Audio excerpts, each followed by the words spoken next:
বন্ধুরা, তো চলে এসেছি রান্না। এদিকে কচু শাক বসিয়ে দিয়েছি, হয়তো প্রথম থেকে দেখাতে পারিনি।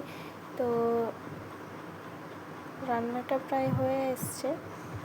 এই যে মাছের মাথা, রুই মাছের মাথা দিয়ে কচু শাক।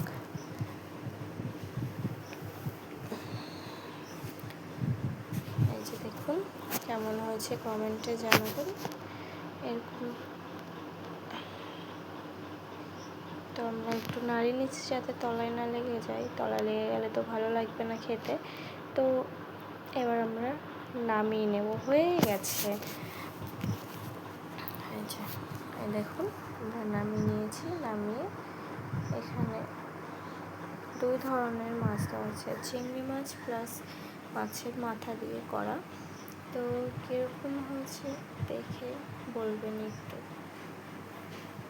আমরা এরকমভাবে আগে খাইনি, তো এবার আমাদের করা হয়েছিল, ভালোই হয়েছে। তো এই সাইড আরেকটা রান্না হচ্ছে আমাদের, তো ওর জন্য মশলাটা রেডি করা হচ্ছে। আচ্ছা,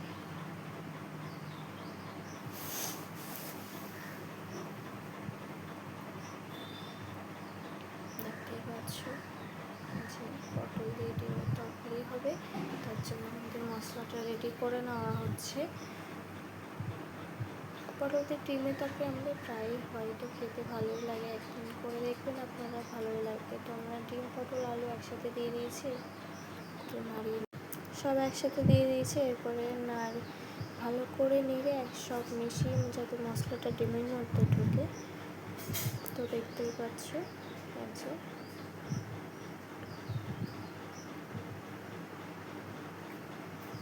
যে আমাদের তরকারিটাও হয়ে যাচ্ছে, দেখতেই পাচ্ছ। আমরা নামিয়েছি, দেখে বলবো কালারটা কীরকম হয়েছে।